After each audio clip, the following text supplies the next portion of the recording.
과세 표준이 나오죠. 일단은 세법에서 제일 취득세에서 시험에 제일 많이 나오는 부분 중에 하나가 과표입니다. 여기 그다음에 세율, 부가징수 이 뒷부분은 어딘가에서 무조건 하나가 뭐가 나온다는 얘기죠. 그죠? 일단 과세 표준 그럼 우리가 여기다가 세율을 곱하는 거잖아요. 이렇게요. 그죠? 세율. 그죠? 그러니까 세액 산출할 때 기준되는 금액인데 취득세는 항상 기준일이 취득을 할 때 세금을 내는 거기 때문에 얘는 항상 취득일을 기준으로 합니다. 과세 표준도 얘는 언제적 금액을 말하냐면 항상 취득 당시 금액을 말하죠. 자, 얘는 납부 방법이 뭐라겠죠?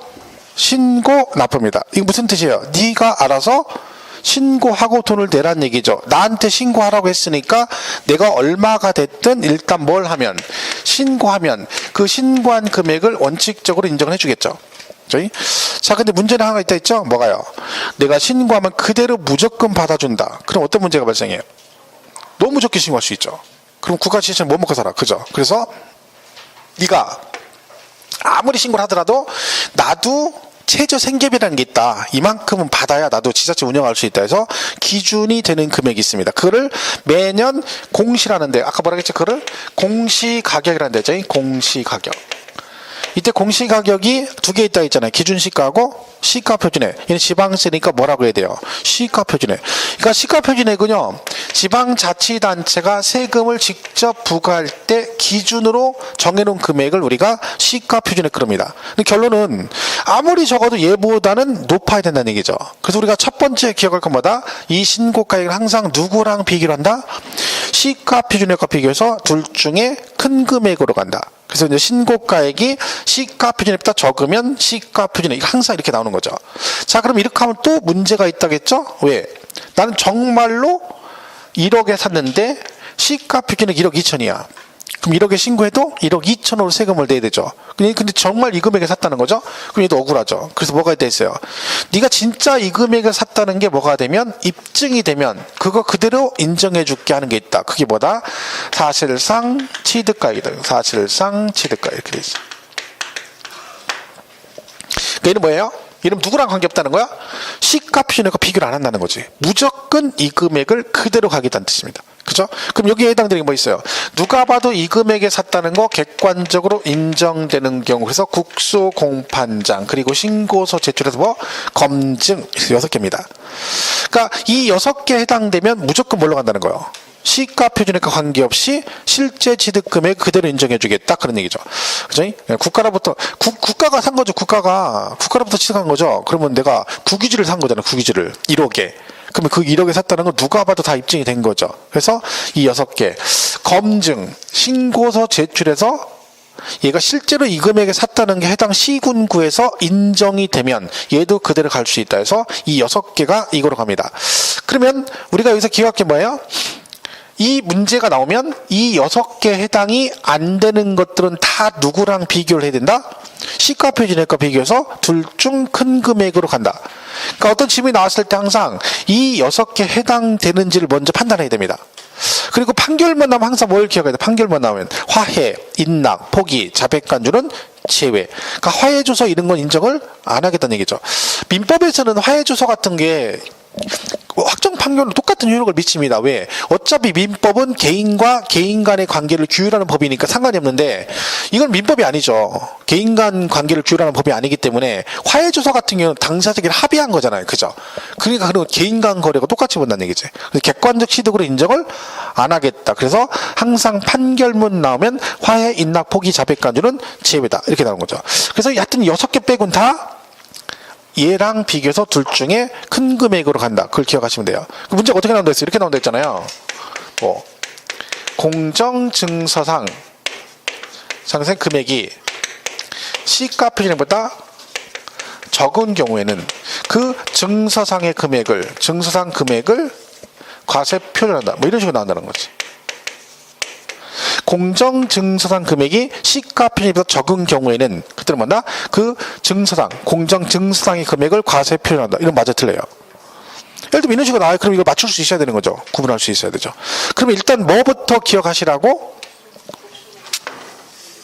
얘가 여기에 해당되는지를 판단하는 거. 다른 거 보지 말고. 그죠? 여기 해당돼야 안 돼요. 안 된다겠죠? 20 다르다겠죠? 20은 공매할 때 공이고 이건 공증받을 때 공이에요. 그럼 여기 해당 안 되네. 안 되니까 얘는 누구랑 비교를 하라? 얘랑 비교해서 둘 중에 큰 금액으로 가야 되는데 얘가 얘보다 적대요. 그럼 뭐가 더 크다는 얘기야? 시가 표준이 크다는 얘기지. 그럼 뭐라고 해야 정답이다? 시가 표준에 그래야 되는데 공정 증서상의 금액을 과세 표준하다. 땡. 틀린 거죠. 무슨 말인지 이해가시죠? 그렇게만 보시면 돼요. 그러면 요 관계된 건 특별하게 틀릴 것이 없어요. 근데 그 부분만 조금 정리를 하시면 됩니다. 자, 그러면 교재를 잠깐 보시면 64페이지 6번에 1번 일반적 과세표준 그래가지고 취득세 과세표준은 취득 당시 가액으로 한다 그랬죠. 다만 연부 나왔네요. 자, 연부로 취득하게 되면 연부 금액이 과표라겠죠. 자, 근데 이것만 기억하면 안 된다겠죠. 가로 안에 뭐라고 돼 있어요? 매회 사실상 지급되는 금액을 말하며 그리고 취득 금액에 포함되는 계약 보증금을 뭐한다? 포함한다. 여기까지 가셔야 돼요. 그래야 이 지문이 다 나오거든요, 실제로요. 그러니까 제목만 딱 기억하면 안 돼요. 원칙 신고가액이고 예외가 시가표준액인데, 자, 시가표준액 언제 적용하는 거예요? 1번 취득자의 신고를 안 했어. 신고 안 하면 과세권자가 직접 공시가격으로 세금 부과하고 신고가에 표시가 없대. 신고는 하셨는데 금액을 안 쓰면 신고 안 한 거고 똑같은 거죠. 그리고 양가로 이번에 취득자의 신고가액이 시가표준액보다 적은 경우 그때 뭘로 간다? 시가표준액을 과세표준으로 한다. 그런 얘기죠. 특례 나오네요. 다음에 해당하는 취득의 경우는 뭐다? 무조건 이 금액으로 가겠다 해서 6개네. 국수, 공판장, 검증 그랬죠. 그 3번에 판결문 나오죠. 그 1번의 판결문의 가로 안에 뭐라고 돼 있어요? 아니, 끝에 단 그랬죠. 화해, 포기, 인락, 자백간주는 제외. 얘는 뭘로 안 간다는 거야? 사실상 취득하액이 아니란 뜻입니다. 그죠? 그 항상 판결문은 그걸 조심하셔야 돼요. 취득 시기도 마찬가지. 아까 사실은 국수 공판장 그랬잖아요. 그러면 얘들도 화해, 인락, 포기, 자백간주는 제외다. 이렇게 가는 거죠. 근데 5번이 검증이란 말 돼 있잖아요. 그죠? 신고서 제출해서 검증이 이루어진 취득. 이 양가로 5번은 뭐가 중요하냐면 그 검증이란 말이 반드시 들어가야 됩니다. 이 검증이 빠지면 이 문제는 틀린 점이 될 수 있어요. 그죠? 그때는 뭘로 가야 돼? 검증이 빠지면 그때는 신고가액 똑같이 지급해서 누구랑 비교해야 돼? 시가표준하고 비교해야 됩니다. 그거를 우리가 꼭 조심을 해주시고요. 우리 교재는 오른쪽에 뭐 지금 얘기한 걸 막 표로 그려놨는데 볼 거 없다 했죠? 그거 봐야 막 머리 아픕니다. 그죠? 근데 여기서 하나 조심할 게 뭐냐면 이거죠. 이거 검증 있죠. 그 우리 표에도 있죠. 65페이지 그 있죠. 맨 밑에 창구 바로 위에 부동산 거래에서 검증 이런 취득의 취득시가 과표라고 돼 있죠. 구분해놨죠. 그러니까 이 검증이 나중에 엉킬 수가 있어요. 취득 시기는 뭘로 가요? 계약상 잔금 지급일로 가고 과세표준은 뭘로 가? 사실상의 취득가액으로 가요. 근데 이게 국수공판장, 검증 이러다 보니까 나중에 엉켜가지고 취득 시기 할 때 국수공판장 검증은 사실상 실제 잔금 지급일 이러면 안 된다는 거야. 취득 시기는 국수공판장 이 5개만 뭘로 가요? 실제 잔금 지급일로 가는 거야. 그럼 검증이 이루어진 취득은 취득 시기는 언제가 되는 거야? 계약상 잔금 지급일이 되는데 과표는 어떻게 된다는 거야? 국수공판장 검증해가지고 뭘로 가요? 사실상 취득가 이렇게 간다는 거죠. 그러니까 이게 지금 표를 정리해 놓은 게 그것 때문에 헷갈릴까봐 정리해 놓은 거죠. 그죠? 구분 좀 해주시고요. 자, 일단 넘어가서 그 참고해 보면 이제 그게 나와요. 그 취득 가격의 범위라고 해가지고 나와요. 취득 가격의 범위 해가지고 나오는데 이게 뭐냐면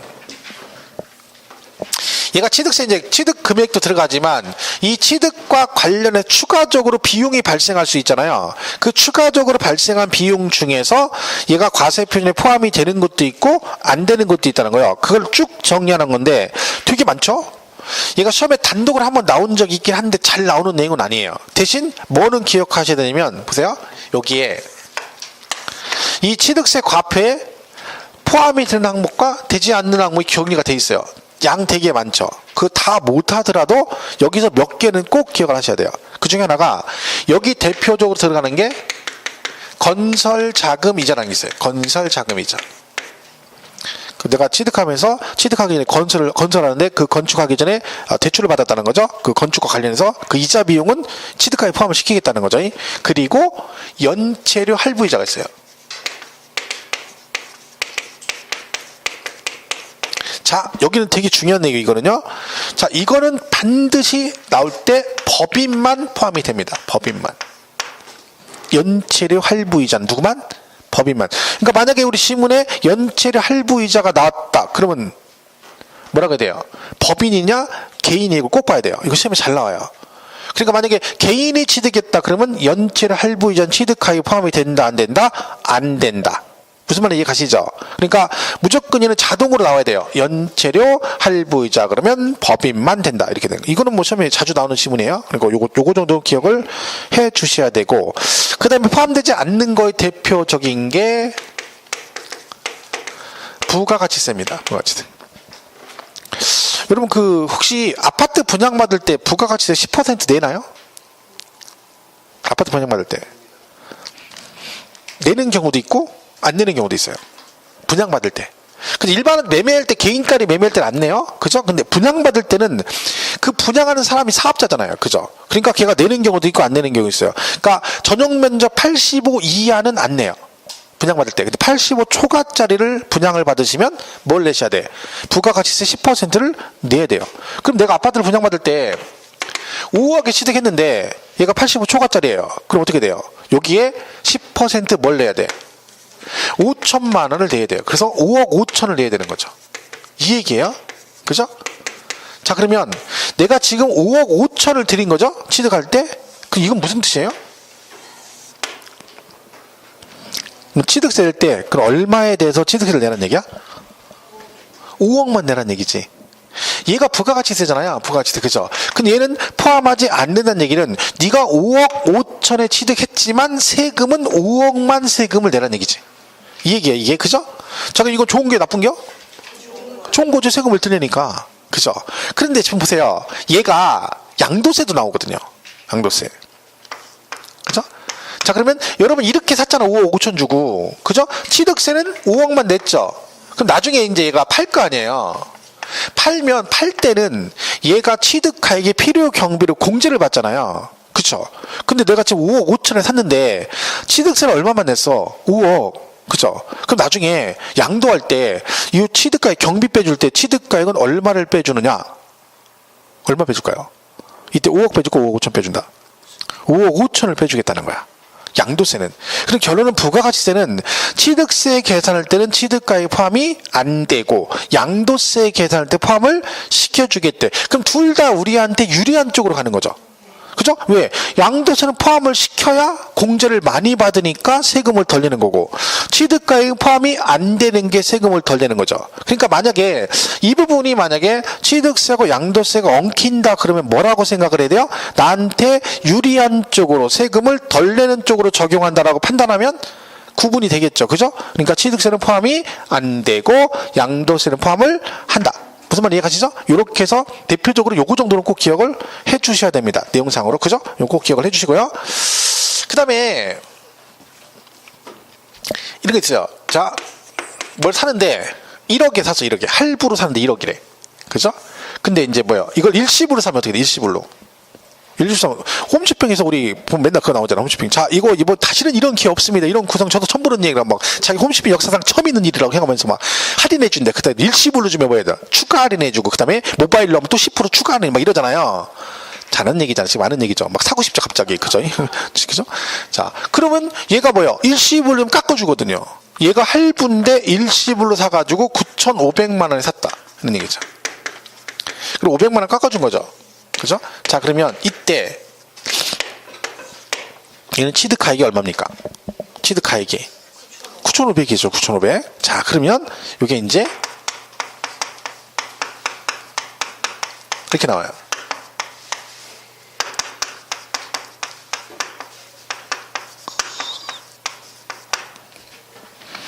둘 중에 어느 게 9,500이에요?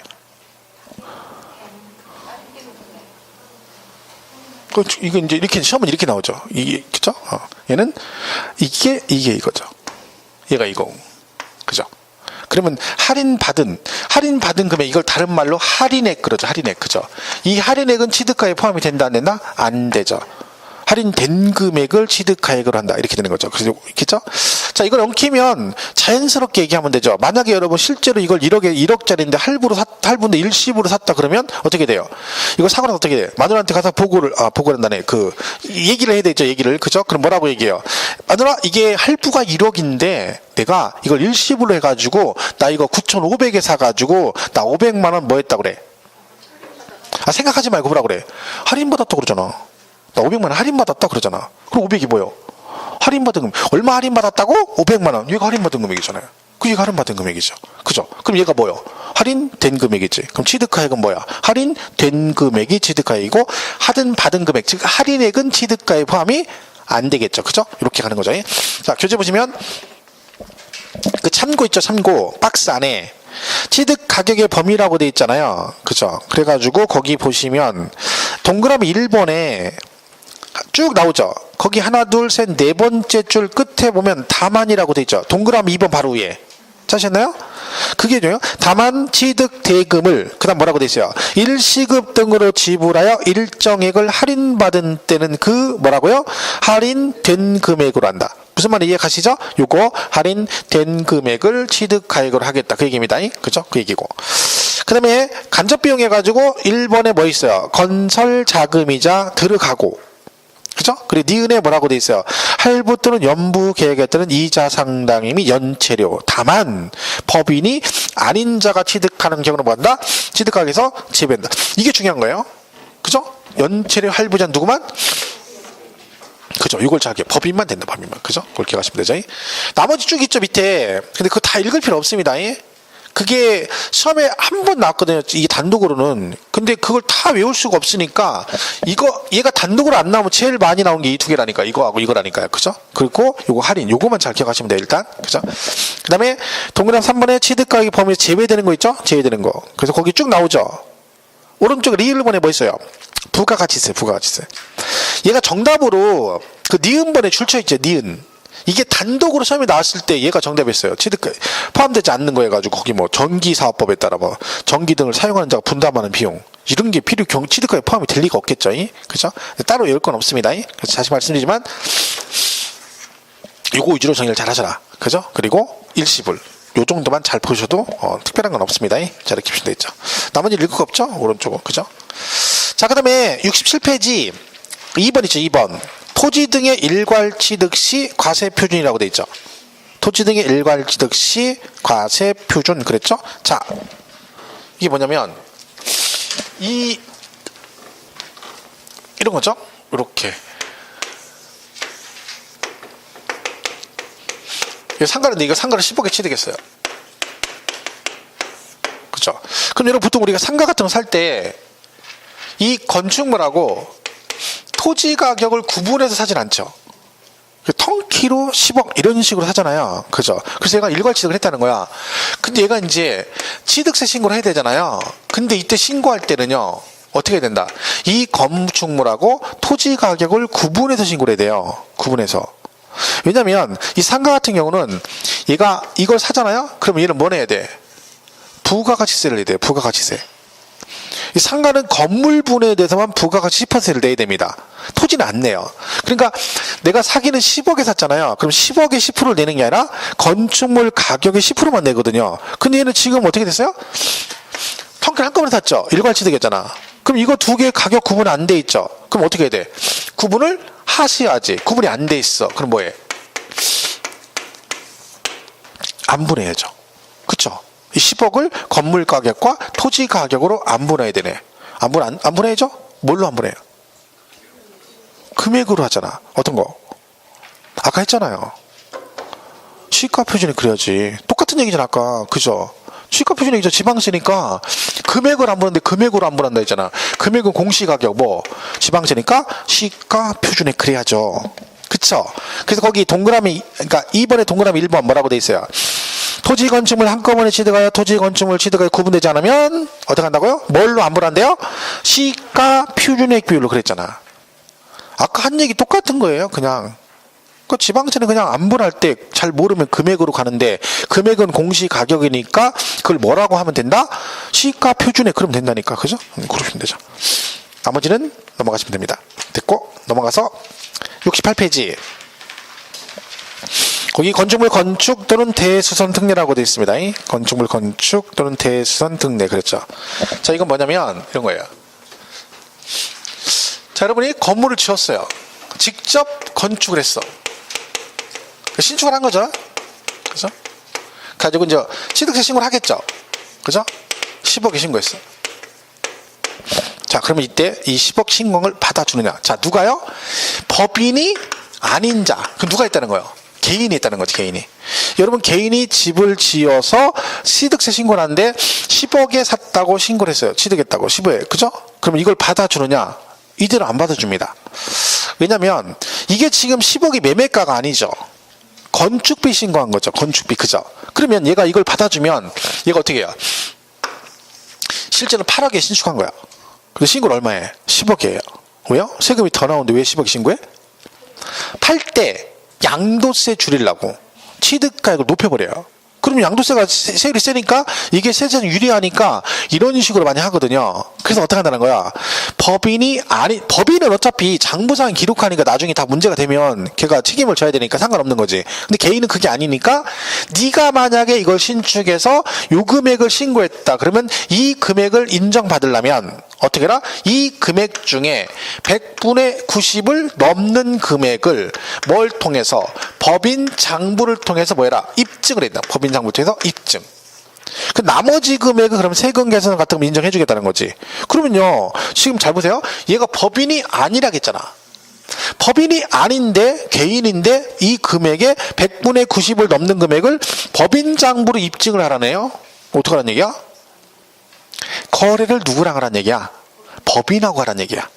그럼 거래 상대방 법인은 나랑 거래 내역을 지네 장부상에다가 법인이니까 뭐를 해? 기록을 하겠죠. 장부상에. 그럼 나는 뭘 통해서? 내 거래 상대방이 그 법인의 장부를 통해서 내가 실제 들어간 비용을 입증을 받을 수 있다는 뜻이죠. 그 비율이 얼마가 넘어야 된다? 100분의 90이 넘어야 된다는 얘기죠. 그래야 인정을 해주겠다. 그런 뜻입니다. 자, 얘는 시험에 딱 한 번 나왔는데 얘는 나오면 이거 나옵니다. 이걸 100분의 80에서 나온 적이 있어요. 몇 프로? 90% 이상을 받는데. 그래서 거기 보세요. 5번에 법인이 아닌 자가 건축물을 건축하거나 대수선하여 취득하는 경우로서 취득 가격 중 그다음 뭐라고 돼 있어요? 100분의 90을 넘는 가격이 법인 장부에 따라 증명되는 경우에는 위 규정에도 불구하고 다음의 금액을 합한 금액을 그 과세 표준으로 한다. 그런 얘기죠. 그래서 그 90% 넘는 금액 그것만 잘 기억하시면 돼요. 다른 건 뭐 세부적으로 할 건 없고요. 그죠? 나오면 그 숫자만 안 틀리고 잘 정리를 하시면 된다. 그런 얘기죠. 그 다음에 6번 아까 했던 거죠. 취득 물건이 둘 이상 시군에 걸쳐 있는 경우. 그죠? 아까 임야했잖아요. 안 분한다 했죠. 뭘로? 시가 표준액으로 쓴 거죠. 그러시면 되고. 7번은 뭐 그거죠. 세법 무조건 어떤 판단할 때 사실상 현황으로 판단합니다. 공부상과 실제가 다른 뭘로 간다? 사실상 현황에 따라. 항상 그렇습니다. 세법은 항상 뭐가 우선이야? 사실관계를 우선한다 그랬죠. 근데 이제 실제 현황으로 가는데 그게 명확하지 않으면 할 수 없이 그때는 어떻게 가겠어? 공부상으로 가겠죠. 뭐 그런 얘기들이니까 중요한 얘기는 아니고요. 간주취득 나오네. 아까 제가 설명했었죠, 여러분. 간주취득은 지목 변경 뭐 이런 것들은 뭐가 된다? 가액이 증가가 돼야 된다 그랬죠. 그래서 과표가 뭐라 그랬어요? 중간 가액이 과표라겠죠. 그게 나온 거죠. 1번 양가로 1번에 건축물 건축 또는 개수 그랬죠. 자, 건축물을 건축하거나 개수하면 그로 인하여 뭐한 금액? 증가한 가액을 과세 표현한대요. 근데 가로 안에 뭐라고 돼 있어요? 신축과 재축은 재배라고 돼 있죠. 여러분 이 부분 기억하실 때 그냥 대충 읽고 증가된 금액 이러면 안 돼요. 왜? 그 가로 안의 내용이 신축과 재축이 제외인데 이걸 포함 이렇게 나올 때가 있어요. 그럼 틀려요. 그러니까 여기서 건축하고 여기다가 이것까지 기억하셔야 돼요. 신축과 재축은 뭐다?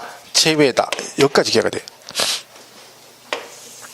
그럼 얘네들은 뭘로 안 간다는 거예요? 증가된 금액이 과표가 아니라는 뜻이죠. 그럼 얘는 뭘로 가느냐? 이런 신축을 했다는 얘기는 건축비가 과표가 되죠. 그러니까 신재축은 증가된 금액이 아니라 요 신축과 재축에 들어간 전체 비용을 과세에 표준합니다. 그죠? 그렇기 때문에 항상 얘는 뭐다?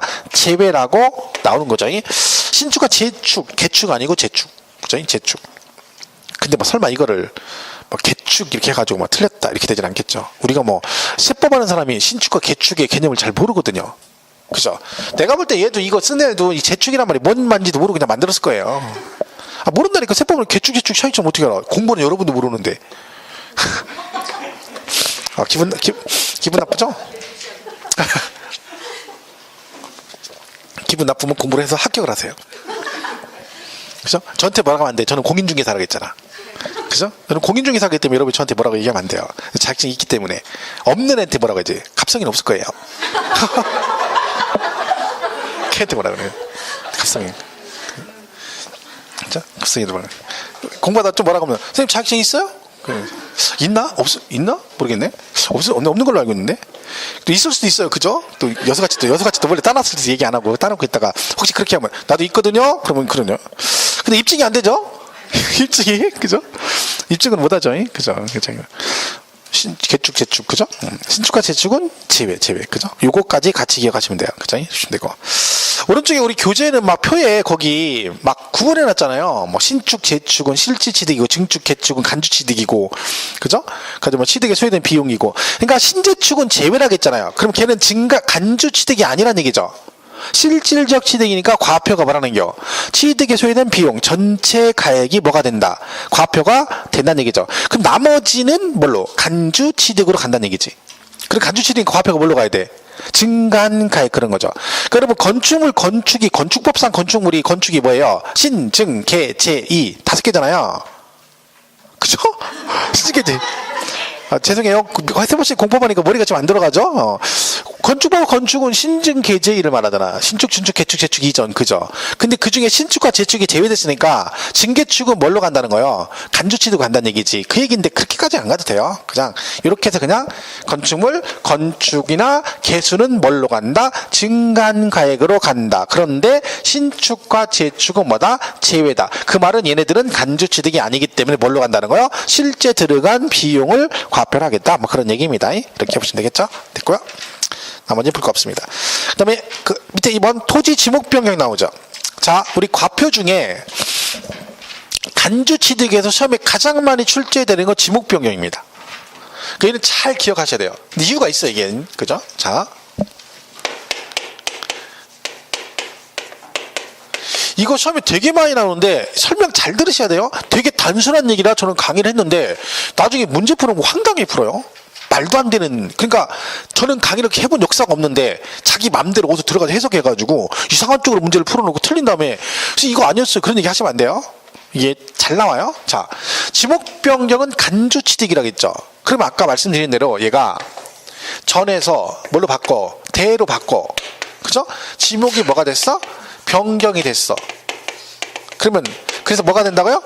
가액이 증가되면 이 증가된 만큼을 뭘로 본다고요? 취득으로 간주한다 그랬죠. 그러면 과표가 뭐예요? 당연히 증가한 가액이죠. 그죠? 이렇게 가는 거예요. 얘가 만약에 이거 하나만 있었으면 얘를 잘 안 내겠죠. 그죠? 또 있어요. 자, 이 지목 변경할 때 뭐가 들어가? 돈이 들어가요. 돈이 들어가. 여러분 지목병에 전에서 대로 고치는데 가가지고 남양주 시장 가서 소지 대장 잠깐 달라고 해서 갖고 와서 저쪽으로 살짝 가서 안 볼 때 신발로 싹 지운 다음에 전자를 대자로 살짝 고쳐서 슬쩍 갖다 주면 이 바뀌어? 아니죠. 전을 대로 바꾸려면 형질 변경해야 돼. 그럼 어떻게 해야 돼요? 농지니까 거기다 뭘 깔아야 돼? 흙 갖다 깔아야 되면 성토 작업해야 되고, 그죠? 흙 갖다 깔 때 돈 들어가죠. 그죠? 그리고 전용비도 내야 돼. 농지 전용비. 그죠? 왜? 농지를 내가 다른 용도로 쓰니까 뭐 해야 돼요? 새로운 농지, 대체 농지 비용을 내가 또 내야 됩니다. 근데 그 비용도 만만치가 않습니다. 제곱미터당 얼마씩 정해져 있어요, 금액이.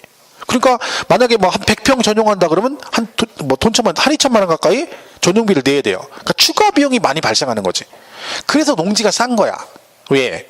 걔는 건축 행위를 못 하잖아요. 바로 못 하죠. 근데 대는 뭐예요? 바로 건축 행위 가능하지. 그러니까 걔가 비싼 거죠. 그러니까 농지를 그러니까 싸는 대신 뭐예요? 나중에 형제비용 하려면 형제비용 다 해가지고 세금 내고 나서 바꾼 다음에 건축을 해야 되거든요. 그러니까 농지 사는 게 싼 이유가 있는 거예요. 그게. 그러니까 그걸 따져봐야 되는 거. 어느 게 비싸고 싼지를 몰라요. 추가적인 비용이 많이 들어가니까. 그러니까 모르는 사람들이 전원주택 진다고 막 어디 산속에다가 막 조용한데 혼자 산다고 뜩 땅 사는 나중에 못 진다니까. 왜? 땅 질라니까 어떻게 돼? 너무 멀어. 그래가지고 전기가 안 들어와. 그럼 전기 안 들어오잖아요. 그럼 어떻게 해? 발전기 갖다 놔? 발전기? 초 있으면 돼. 초. 촛불 켜고 살면 되지. 옛날 등불 있잖아. 호롱불 들고 다니면 돼. 우리 어렸을 때 호롱불 들고 이거 들고 다니면 되지. 전기 깔면 되죠. 그쵸? 깔면 돈 내야 됩니다. 본인이. 한전에 공짜로 놔주는 게 아니에요. 마을 뭐 끝에서 얼마까지는 해주고 그 다음부터는 메타당 얼마 그럼 돈 장난 아니더라고 그거요. 그 다음에 뭣도 안 들어와. 전화는 다행이죠. 전화는 요새 전화도 안 터지겠지. 그 천석에 들어가 있으면. 그 밥은 뭘로 먹어? 골로 사다가 밥을 해가지고 골로 사면 아니면 뭐 나무 떼든가 해야 되잖아. 그게 무슨 전원주택이에요. 기곡산장이지. 그래서 이게 돈이 들어가요. 그러면 이 들어갈 때 보세요. 지목병할 때 들어간 비용이 있을 거 아니에요. 이 비용이 법인 장부나 판결문으로 뭐가 되면 입증이 되면 그때는 이 비용을 과세에 표현합니다. 그 두 가지가 있는 거죠. 그냥 지목 변경 그럼 뭐라고요? 증간 가액 그러면 되는데 지목 변경에 들어간 비용이 법인 장부나 판결문으로 입증이라고 나오면 그때는 뭐요? 증간 가액 그러면 안 되고 그 지목 변경에 소요된 비용을 과세에 표현한다. 이게 끝이에요.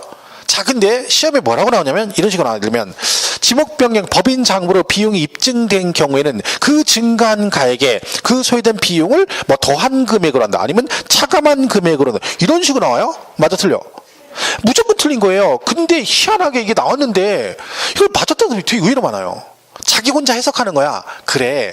원래 증가된 금액이 과표인데 얘가 들어갈 때 비용이 들어갔잖아. 그럼 우리가 재래시장 가서 뭘 살 때 나 이거 좀 깎아주세요. 그럼 안 깎아주면 나 멀리서 왔다 그러면 그럼 차비라도 깎아줄게 하고 깎아주는데 설마 이건 안 깎아주겠어? 그러니까 증가된 금액에다가 들어간 비용이 더군다나 입증됐대잖아. 그럼 그 비용을 빼고 나머지 금액만 가는 거야. 자기가 해석해 자기가. 그리고 맞았다는 거야. 그런 얘기가 어딨냐고. 그런 얘기가 그냥 뭐라겠어요. 증가한 가액 그리고 뭐 입증 그럼 뭐 소요된 비용 이게 끝이에요. 근데 여기에 이상한 잡소리가 들어가면 무조건 틀린 건데 그렇게 나오면 막 갑자기 해석을 하기 시작해요. 하면서 이게 맞는 거 아닌가? 야 더 하나? 빼나? 이러고 있는 거야. 그냥 뭐라고 맞는데 소요된 비용이 맞잖아. 그럼 이상한 얘기 들어가면 그냥 틀린 거죠. 그래서 얘가 시험에 잘 나와요. 여러분 이게 지목 변경이. 그죠? 그러니까 뺄 것 같다니까. 왠지 더 할 것 같다니까. 그러니까 시험 볼 때 그게 나오면 혼자 생각한다니까. 아 이거 뺄 것 같아. 이게 맞는 것 같아. 맞았다. 이렇게 해서 훅 가는 거지. 그죠? 그럼 안 됩니다. 그죠? 그래서 거기 지목 변경 나왔죠? 뭐라고 돼 있어요? 1번. 토지 지목 변경을 지목을 사실상 변경한 경우는 그로 뭐라고요? 인하여 증가한 가액을 과세 표준한다. 그랬죠? 2번 증가한 가액 결정 그랬죠? 거기 다만 보세요. 다만. 거기서 뭘 빼고 이런 거 신경 쓸 것 같고요. 다만만 보세요. 뭐라고 돼 있어? 판결문 또는 법인 장부로 토지 지목 변경에 든 비용이 입증되면 뭐라고요? 그 비용으로 한다. 끝. 근데 우리 내용은 뭐예요? 더 나와 있는 거예요. 이 증가한 금액 어떻게 구하느냐 막 변경 전후 시가편의 차액으로 하는 그런 얘기인데 그까지 가면 헷갈리는 거예요. 괜히. 그러니까 그냥 뭐라고만 이해하세요. 일단 증가한 가액이다. 입증 그러면 소요된 비용이다. 이렇게 기억을 하셔라. 그죠? 그러면 맞출 수 있어요. 그죠? 뭐 이게 복잡해요. 이거 되게 단순한 얘기 아니에요? 그냥 증가된 금액, 그 다음에 뭐 입증되면 소요된 비용. 아 이게 뭐가 복잡해 도대체. 비용보다 증가한 액이 훨씬 더 많을 경우는 아 많고 작고 필요는 없다니까. 그냥 그걸로 간다니까. 증가한 금액이고 비용이고. 그거는 우리가 생각할 게 아니라니까요. 많건 적건 상관없다니까. 지목 변경 그냥 뭘로 가? 증가한 금액이에요. 근데 입증되면 그냥 그 비용으로 하겠다는 거야. 근데 거기다가 뭐 얘가 뭐가 어땠네요. 나중에 보면 막 와서 별걸 다 질문해요. 선생님 그럼 이게요. 이렇게 아니 학문에 학문? 그러니까 공부를 못하는 거예요. 그게. 그러니까 자기 맘대로 해석해가지고 이상하게 문제를 푸는 거죠. 얘는 되게 단순한 얘기잖아. 문제 풀려면 딱 두 개만 기억하면 되거든요. 근데 자기 생각이 많아지니까 그걸 자기 나름대로 해석을 해서 문제를 푸니까 문제를 틀리는 거예요. 내가 말했죠. 이 공부는 우리는 자격중심이라니까. 학문하는 게 아니야. 그러니까 얘가 왜 그런지에 대해서 굳이 알 필요가 없는 것들은요, 알라고 할 거 없어요. 왜 머리 아프게 그거 할 새가 어딨어 지금. 그냥 합격하는 게 장땡이에요. 제일 좋은 건 공부 안 하고 갔다가 찍었는데 합격하는 게 최고야. 그 사람이 최고예요. 왜? 땄잖아 자격증을. 나는 되게 열심히 떨어졌어. 소용없어요. 얘는 떨어지면 끝이야. 아무 이유가 없어. 떨어지면 땡이에요. 뭘 어떻게 했든 다 필요 없어. 붙는 사람이 장땡이라니까. 막 시험 볼 때는 평균 40밖에 안 나왔어. 근데 시험 봤더니 찍은 게 너무 많이 나와서 합격했어. 그런 사람 있어요. 있다니까 진짜로. 막 자기는 자기도 붙으리라 생각도 안 하고 포기하고 있었는데 당연히 이번에 그냥 참가하자고 갔는데 발표하는데 합격했다는 거예요. 자기도 놀래. 나 아니라고 잘못된 거 아니야 했더니 찍은 게 많이 맞은 거야. 있다니까요. 합격자분이 오셨다니까. 그분이 합격자분이 와가지고 머리를 쓱 그럼 이렇게 돌아. 그러니까 사람들이 여기 어쩐 일이냐고 그러니까 아니 합격자분이 그 사람이 떨어졌는데 축하하러 왔겠어? 그러니까 그분이 아니 그냥 어떻게 하니까 뭐 붙었다고. 진짜요? 근데 진짜 붙었대. 진짜 그런 사람이 있었다니까요. 다 알아. 학원에서도 그 사람은 자기도 본인도 알고 남들도. 왜냐면 아니 성적이 안 나왔으니까 본인도 이번엔 포기하고 내년에 보겠다 하고 아예 공부를 하신 분이에요. 그러니까 그분도 그거 가지고 스트레스 받을 사람이 아니야. 어차피 자기 내년에 할 거였거든. 그 시험을 봤는데 붙었다니까. 그게 어떻게 붙어가지고 학생자 모셔가지고 아 이거 어떻게 하다 보니 붙었네. 그래. 찍은 게 너무 많이 맞아가지고 그게 그 사람이 잘한 거예요. 그러니까 이거는 뭔가를 구체적으로 공부하고 싶으면 자격증 딴 다음에 그 다음에 공부를 해. 그 다음에 지금 막 학문하듯이 하려고 하지 말고. 그죠? 그러니까 그냥 이것도 그냥 그 얘기를 그렇게 하는데 이거를 또 자꾸 파고 들어가지고 이상하게 문제를 푸니까 미쳐버리는 거지. 그러니까 그렇게 질문을 오면 대답을 해주지 말이에요. 그래야지 이렇게 설명을 해주면 또 설명해준 대로 또 복잡해져. 그죠? 자, 그 다음에 얘가 있어요. 자, 그 시가표준이 나오죠. 시가표준에. 그죠? 3번에. 그죠?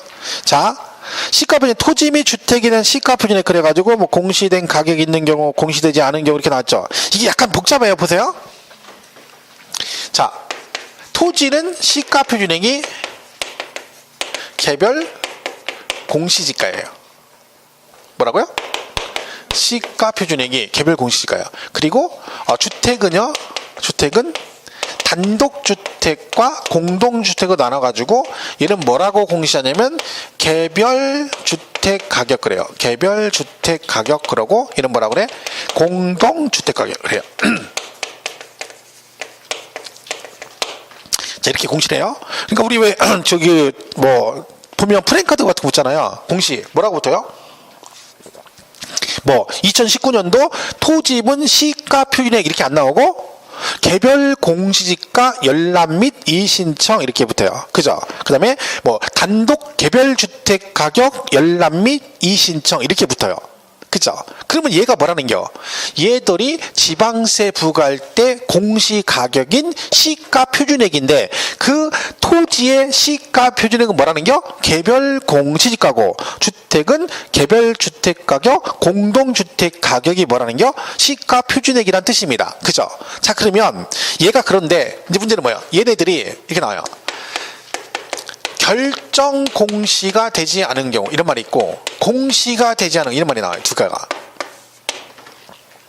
자, 만약에 2019년 3월 1일에 토지를 샀어요. 여러분 토지를 취득했어요. 취득세 내야 되죠. 근데 얘가 만약에 시가표준액으로 세금 만약 계산하면 시가표준액 즉 개별 공시지가로 만약에 세금을 취득세를 부과한다 쳐봐요. 그럼 얘는 일단 얘는 언제적 개별 공시지가를 적용을 해야 될까요? 취득세 부과할 때 2019년 3월 1일에 취득했어. 그러면 얘는 언제적 개별 공시지가 즉 시가표준액 언제 걸 적용해야 될까요?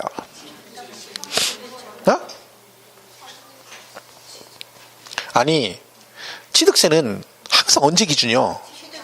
취득일 기준이라며. 그럼 언제 거 적용해야 돼? 그래요. 3월 1일 2019년 3월 1일 걸 적용해야 돼요. 자, 여기 과표는 취득 당시 가액이죠. 그럼 얘는 언제적 금액이야? 취득 당시 금액을 신고하고 얘는 취득 당시 시가표준액을 적용한다는 뜻이죠. 그럼 얘가 2019년 3월 1일에 샀으니까 2019년 3월 1일 현재 시가표준액을 적용을 해야 되네요. 그죠? 그런데 올해 3월 1일에 올해 2019년 토지분 시가표준액 공시가 되느냐? 없어요. 왜? 아직 공시가 안 됐어. 왜 안 됐어? 결정이 안 됐어. 왜? 이거 날짜가 정해져 있어요. 2019년도는 토지는 5월 31일 기준으로 해서 6월 그 다음날 공시하도록 돼 있고 주택은 4월 말 기준으로 그 다음날 공시하게 돼 있어요. 그럼 3월 달이면 아직 공시가 안 돼 있죠. 왜 아직 안 됐어? 뭘 못했어? 결정을 못했어. 올해 건 결정을 못한 거지. 그래서 올해 건 결정이 못해서 공시가 안 돼 있어. 이 말의 뉘앙스는 올해 거는 결정이 안 돼서 공시 안 됐대. 그럼 언제 거 있다는 얘기야? 그렇지. 전년도 거. 느낌 오죠? 얘는 직전 연도에. 지금 분명히 전년도로 해놓고 지금 얘기해놓고 나중에 나오면 엉뚱한 소리야 또 이거. 그럼 이게 뭐지? 이렇게 되는 거야. 자, 이 말은 뭐냐? 공시가 안 됐다는 거지. 자, 그럼 무슨 얘기야? 얘는 올해 거는 결정이 안 돼서 당연히 공시가 안 돼 있고, 그리고 무엇도 없다는 거야. 전년도 것도 없다는 뜻입니다. 그럼 없을 수가 있느냐? 그럴 수 있죠. 작년에 네 아까에다 돌 지러가 바다 메꾸는 중이었어. 네 아까 돌 열심히 메꾸는 중이었어. 그죠? 올해 3월 달에 공사 중인가 떨어졌어. 그죠? 그럼 올해는 토지 맞죠? 근데 올해는 뭐가 안 됐어? 결정이 안 돼서 공시가 안 됐고, 전년도는 바다 메꾸는 중이었으니까 토지가 아니잖아요. 그러니까 작년 거 있어, 없어? 없어. 아예 없어.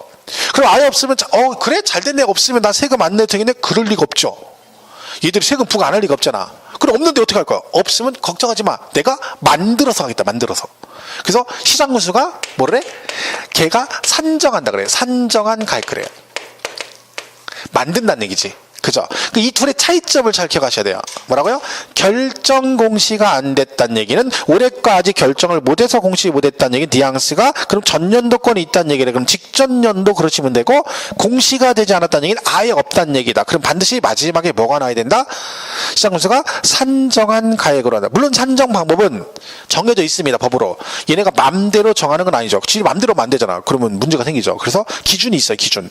국토부나 아니면 행안부에서 정하는 기준이 있어요. 그러니까 예를 들면 그 토지를 하려면 그 국토부의 토지 가격 비준표라는 게 있어요. 걔네가 전국의 기준지를 정해가지고 여기 토지를 이렇게 정해요. 그 이 토지는 얼마, 여기는 이 토지는 얼마. 그러면 거기를 기준으로 그 주변에 있는 땅들은 걔를 기준으로 해서 정하는 거예요. 비슷하게. 그런 비준표가 있거든요. 그걸 가지고 사용하는 거야. 하지만 결론은 뭐다? 이런 뭐가 나와야 돼? 산정한다고 해야 돼. 왜? 없으니까 만들겠다 그런 얘기죠. 그죠? 그 차이점만 잘 기억하시면 돼요. 이게 좀 어렵게 나오면 이렇게 나와요. 옛날에 19회 때인가 한번 요거를 구체적으로 한번 물어본 적이 있었어요. 그죠? 자, 볼게요 한번. 교재 70페이지 C가 표준에. 그죠? 저기 거기 공시된 가격이 있는 경우 쭉 나와있죠? 그는 그냥 보시면 되고, 양가로 2번에 뭐라고 돼 있어요? 개별 공시지가 또는 개별 주택 가격이 뭐예요? 공시가 되지 않았대. 자, 공시가 안 됐다는 얘기는 뭐 한다는 거야? 산정을 하겠다는 얘기죠? 자, 근데 기준이 달라요. 보세요. 개별 공시 또는 개별 주택 가격이 공시되지 않으면 특별자치시장, 특별자치도지사, 시장구청장. 그 다음 뭐라고 돼 있어요? 국토부 장관이 제공한 토지 가격 비준표 또는 주택 가격 비준표를 사용하여 산정한 뭐라고요? 산정한 가액을 한다. 그런데 공동주택 있죠, 오른쪽에. 공동주택 가격이 공시가 안 됐대. 이거는 따로 합니다. 왜냐면 여러분 실제적으로 부동산 우리가 그러잖아요. 그럼 제일 문제되는 게 아파트죠. 그죠? 그러니까 그 공동주택은 따로 관리한다는 거죠. 자, 뭐라고 돼 있어요? 공동주택 가격이 공시가 되지 않으면 그 두 번째 줄에 뭐라고 돼 있어요? 행정안전부 장관이 정하는 기준에 따라 뭐한다? 산정한다. 사실 여기까지는 많이 안 가도 되는데 묶어서 그냥 산정한 여기까지 가면 돼요. 근데 구체적으로 가면 기준이 약간 다르죠.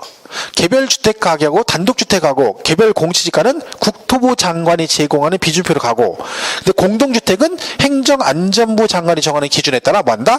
산정한다 이렇게 돼 있어요. 근데 나는 난 이거 헷갈려 미치겠어 안 할래. 그럴 거면 때려치고 뭐라고 하면 돼? 그냥 공시 안 됐다. 그럼 뭐? 산정한 이거라도 기억하면 되는 거지. 그죠? 그 다음에 이번에 주택 외 건축물 이건 볼 거 없어요. 그죠? 그런 거 없는 거죠. 자, 이렇게 보시면 돼요. 그 내용은 그렇게 기억하시면 돼요. 근데 우리 교재는 결정공시란 말이 어디 있을 건데 잠깐만요. 없나네요. 그죠? 그러면 결정공시 안 됐다. 그럼 뭐라고 하면 돼요? 직전년도 그러시면 돼요. 요거 두 개만 그 구분만 좀 하시면 됩니다. 이 구분만. 그죠? 나머지는 볼 거 없어요. 그거 다 읽을 필요 없죠. 머리 아프죠? 막 구체적으로 나왔는데 우리는 거기까지 시험에 안 물어보니까 할 거 없습니다. 넘어가시고. 자, 그 다음에 쭉 가셔가지고 어디로 가시냐? 73페이지 4번에 가면 뭐가 나와요? 면세점이 나오네요. 면세점.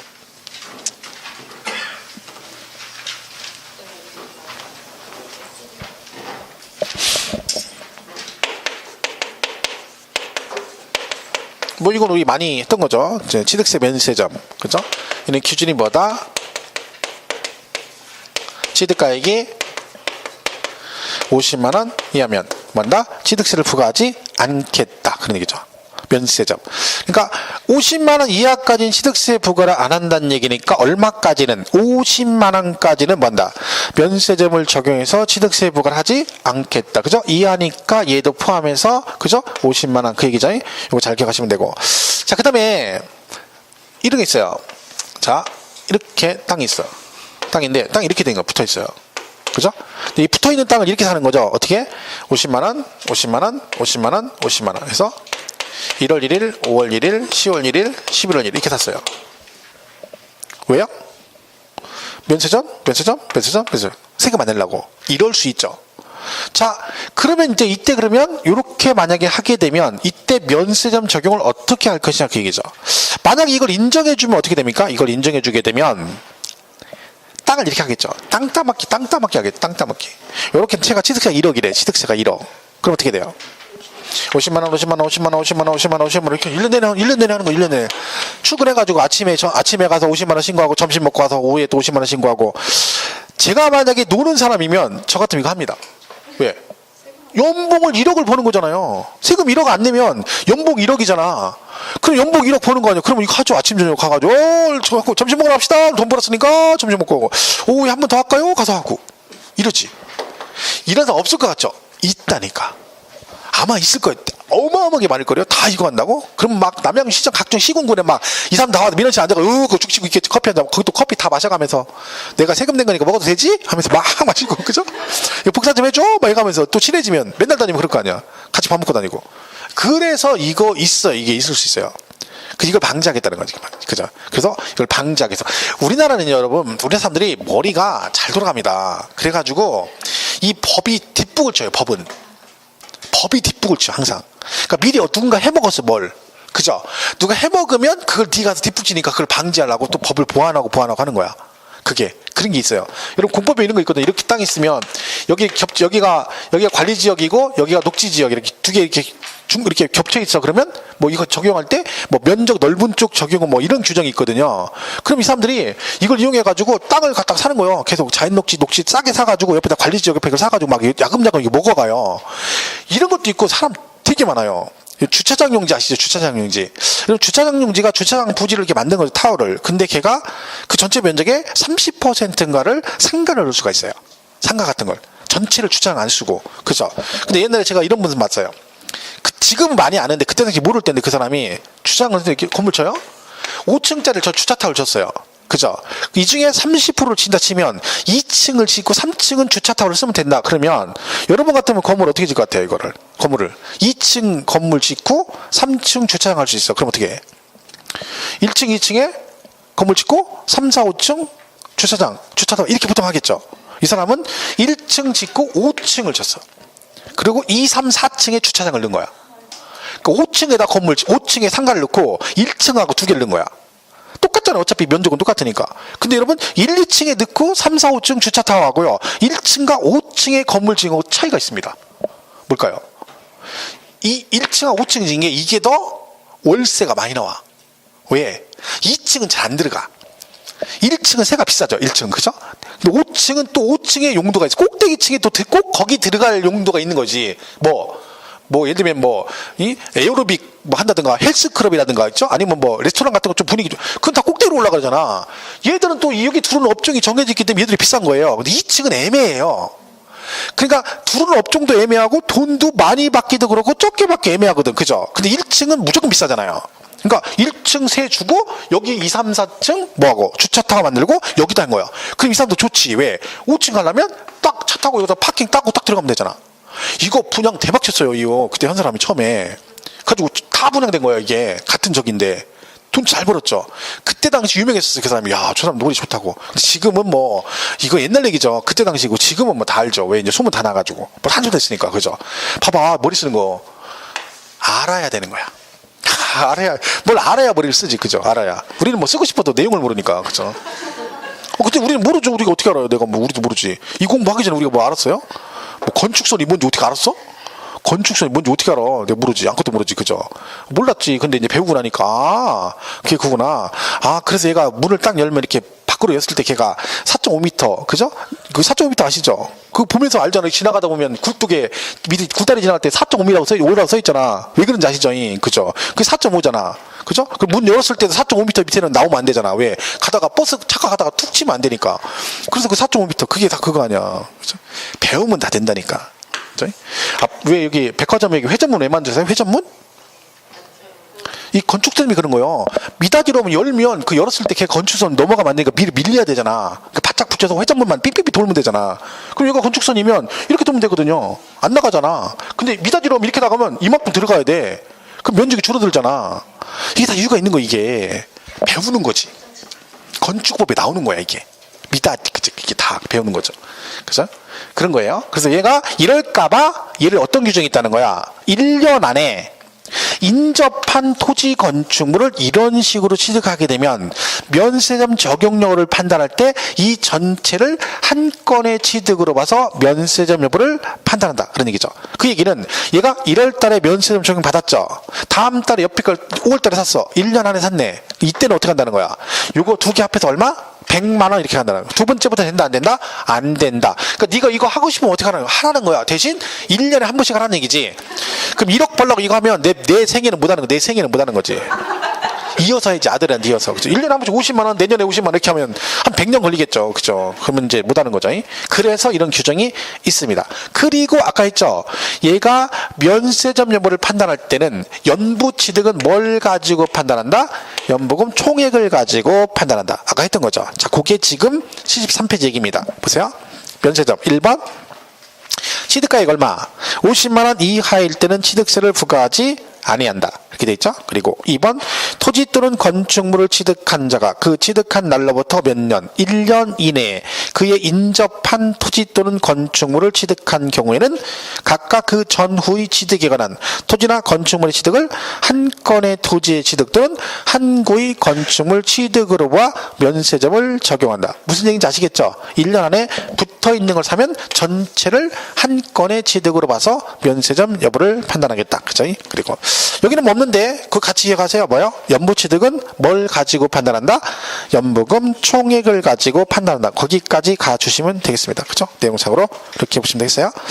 자, 여기까지가 이제 과세, 표준 등에 관한 얘기다. 이렇게 보시면 되겠죠? 진도 여기까지 하겠습니다. 다음 주에 그 세율 있죠? 여기부터 정의라고.